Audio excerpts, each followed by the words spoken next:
Hello friends, गति the speed welcomes you. गति the speed में आपका स्वागत है। तो फ्रेंड्स, हम पढ़ रहे थे क्या? हड़प्पा सभ्यता, मोहनजोदड़ो की सभ्यता, सिंधु सभ्यता, इसको हम पढ़ रहे थे और आज उससे आगे का देखेंगे और आपकी ये समाप्त हो जाएगी। ठीक है, तो स्टार्ट करते हैं हड़प्पा सभ्यता के बारे में।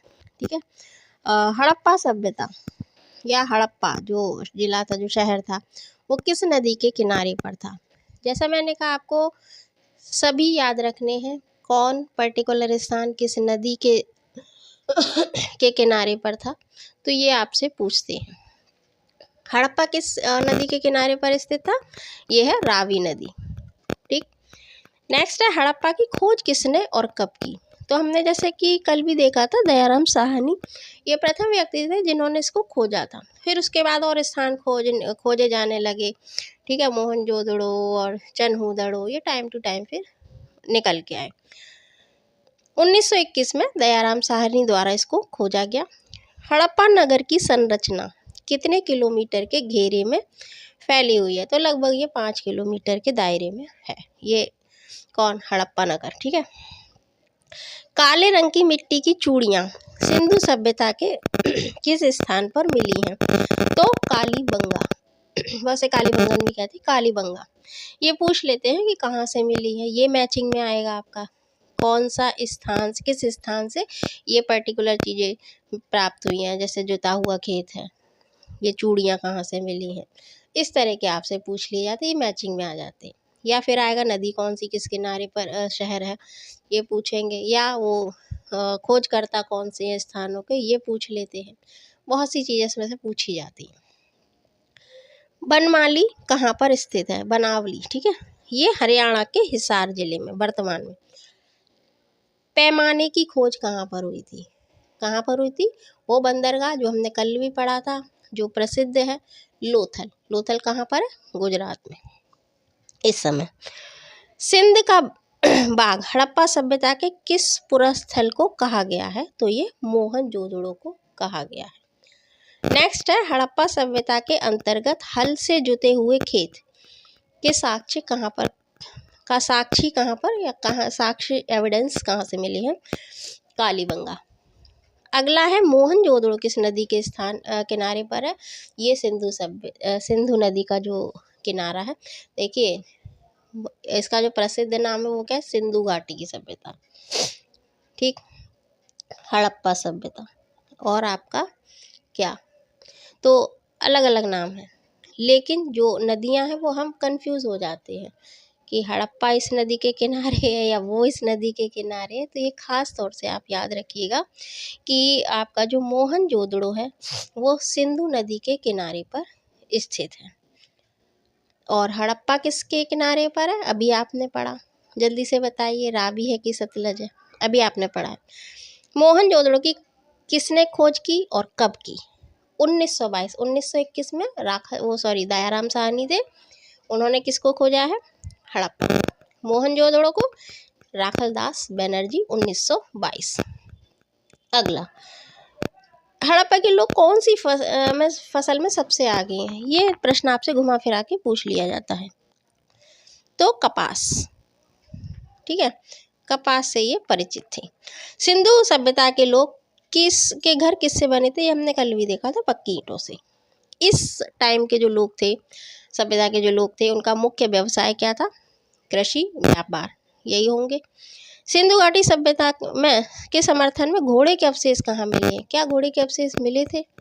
मिले थे भाई, जुता हुआ खेत मिला है। तो मिल सकते हैं या नहीं, या आप सोचिए, क्योंकि बहुत सी चीज़ ऐसी होंगी जो नहीं इस टाइम मिली हैं और आपसे पूछी जाएंगी और आपको कन्फ्यूज़न हो जाएगा कि नहीं यार होगी, गाय नहीं थी, गाय का वर्णन नहीं है। ठीक है, सुरकोतडा यहाँ से मिले हैं। सिंधु घाटी सभ्यता किसके समकालीन नहीं थी? तो ये ग्रीक की जो सभ्यता है इसके टाइम की नहीं है। किसके निर्देशन पर सिंधु घाटी सभ्यता की खुदाई कराई गई थी? Sir John Marshall. मोहनजोदड़ो का क्षेत्रफल कितना है? तो लगभग 1 वर्ग मील है। अगला है कालीबंगा में घर किस प्रकार की ईंटों से बने हुए होते थे? कच्ची ईंटों से। It is very important. अभी आप देख रहे थे पक्की ईंटों के थे, पर ये स्थान पर क्या है? कच्ची ईंट। ठीक है, तो ये भाई आपको खास तौर से इसको आप प्रश्न को लिख लीजिएगा। लिखने सभी है, बट अगर 2 बार आ गए हैं कोई तो अवॉइड कर दीजिएगा, इसको ध्यान रखिएगा। कालीबंगा किस नदी के कहाँ पर स्थित है? तो ये राजस्थान में गंगा नदी के किनारे पर। हड़प्पा के दुर्ग कितने अन्नागार थे? हड़प्पा के दुर्ग में कितने अन्नागार थे? 6। कालीबंगा का अर्थ क्या है? सीधी सी बात है, काले रंग की चूड़ियां यहाँ से प्राप्त हुई है। भारत में चांदी की उपलब्धता के साक्ष्य कहाँ से मिले हैं? अभी नहीं, पहले की। जब हम इस सभ्यता को पढ़े तो डेफिनेटली हम बात इस सभ्यता की करेंगे। ठीक है, तो ये हड़प्पा की संस्कृति में हमें प्राप्त हुए हैं। सिंधु सभ्यता का प्रमुख बंदरगाह कौन सा था? तो अब तो आपको रट गया होगा, लोथल है। ठीक है, चावल के अवशेष ये यहाँ से मिले हैं। भाई जहाँ पानी होगा वहाँ चावल होगा। सिंधु सभ्यता अच्छा, माता के लोग माता के नहीं है भाई, सिंधु सभ्यता के लोग। क्या टाइप किया है, गलत किया है। इस सभ्यता के लोग किस फसल में सबसे आगे थे? कपास, आपने देखा है। अगला, अब तक भारतीय उपमहाद्वीप भारत एवं पाकिस्तान में हड़प्पा संस्कृति के कितने स्थलों का पता चल गया है? तो लगभग, वही लगभग की बात करेंगे क्योंकि टाइम टू टाइम चलता भी रहता है, तो लगभग 1000 स्थानों का पता लग चुका है। बट आपसे पूछे जाते हैं महत्वपूर्ण, वो ही काफ़ी हैं, उन पर ही आप चकरा जाते हैं, वही सफिशियंट है। मोहनजोदड़ो में सबसे बड़ा इमारत कौन सा था? अन्नागार। एक था आपका क्या? स्नानागार और एक अन्नागार। शिवलिंग की पूजा की रीतियाँ किस सभ्यता की देन है? तो शिवलिंग है ना, पशुपति की पूजा की जाती थी, सिंधु घाटी सभ्यता की ये देन है। स्वास्तिक, ये हम कल भी पढ़ चुके हैं, इस सभ्यता की देन है। सिंधु घाटी सभ्यता के स्त्री और पुरुष कैसे आभूषण पहनते थे? तो वो हड्डी के बने हुए, हाथी दांत के बने हुए पहनते थे, और जाहिर सभी होंगे उसमें कंगन है, ताबीज है, ये सब होते थे। सिंधु घाटी के निर्माता कौन लोग थे? तो द्रविड़ थे। और इस समय का सबसे छोटा स्थान कौन सा है? तो यह है अल्लादीनो। पूछा नहीं जाता बट फिर भी लिख लीजिएगा। मांडा नगर किस नदी पर स्थित था? तो ये चिनाब नदी पर। हड़प्पा के खंडर, अगला है, किस नदी के तट पर पाए जाते हैं? हड़प्पा के खंडर कहाँ पर है? ये है रावी नदी पर। ठीक। मोहनजोदड़ो में सबसे बड़ा भवन कौन सा है? तो ये क्या है? अन्नागार, धान्यागार, या आप परिचित है अन्नागार से। ठीक है, अन्न के लिए जो बनाया जाता था उसके लिए, स्टोरेज के लिए। हड़प्पा के किस नगर को सिंध का बाग कहा जाता है? तो किसे कहा जाएगा? मोहनजोदड़ो को। नेक्स्ट, हड़प्पा के काल का तांबे का रथ किस स्थान से प्राप्त हुआ है? क्या तांबे से परिचित थे? डेफिनेटली परिचित थे, लोहे से नहीं थे। तो ये दैमाबाद, यहाँ से प्राप्त हुए हैं। सिंधु सभ्यता के सर्वाधिक पूर्वी पुरा स्थल कौन सा था? हाँ, आपको ये याद रखना है कि पूर्व, पश्चिम, उत्तर, दक्षिण में कौन कौन से स्थान हैं, ये पूछ लेते हैं। तो आलमगीरपुर है। ठीक है, और इसे क्या कहते हैं? कहाँ पर है? मेरठ में वर्तमान में ये। हड़प्पा टीले का सर्वप्रथम उल्लेख किसके द्वारा किया गया है? तो चार्ल्स मैरसन, इनके द्वारा ये किया गया है। नेक्स्ट है, सिंधु घाटी सभ्यता में तराजू कहाँ से प्राप्त हुआ है? लोथल से। नेक्स्ट, सिंधु घाटी सभ्यता का छोटा स्थान हमने देखा है अल्लादीनो। सिंधु घाटी सभ्यता का विनाश का क्या कारण था? ये आप कल देख चुके हैं, शायद प्रश्न आया था। तो क्या होगा? भूकंप होगा। नदी किनारे है तो क्या होगा कि बाढ़ आती है, बार बार आती होगी, तो ये क्या हो गई? डिस्ट्रॉय हो गई। आर्य थे, उनका आक्रमण हुआ। ऐसा ये अलग अलग ऑथर के द्वारा, अलग अलग विशेषज्ञ के द्वारा, अलग अलग जानकारों के द्वारा बताया गया है। बट कोई आप कहते पर्टिकुलर ऐसा था नहीं, तो सब थे, कुछ ना कुछ कारण सब रहे होंगे।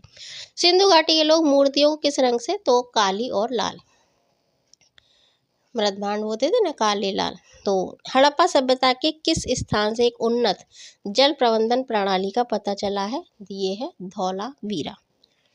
सिंधु घाटी, अच्छा ये तो आप पढ़ चुके हैं, सुरकोतडा घोड़े के अवशेष प्राप्त हुए। अमरी जो हड़प्पा सभ्यता का एक स्थान है, किस प्रांत में है, तो ये सिंध में है। ठीक है, नेक्स्ट है सिंधु घाटी की ईंटों का अलंकरण किस स्थान से मिला है? कालीबंगा। चन्हू दड़ों का उत्खनन का निर्देशन किसने किया? तो ये है J.H. मैके याद रख लीजिएगा, मैके याद रहेंगे।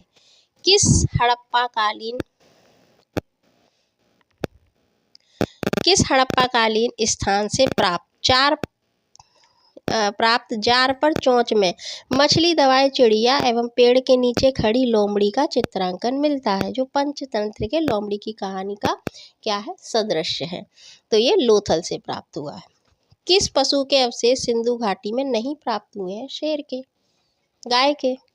सिंधु सभ्यता के घर किससे बनाए जाते थे? ईंट से।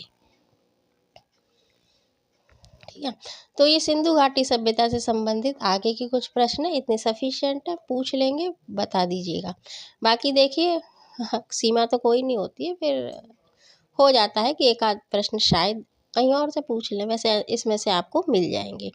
किसी खास टॉपिक पर वीडियो चाहिए आप बताइएगा। अगर अच्छा लगे लाइक करें, शेयर करें, सब्सक्राइब करें, अपनी प्रतिपुष्टि दें। कीप रीडिंग, फिर मिलते हैं। Thanks for watching. जय हिंद।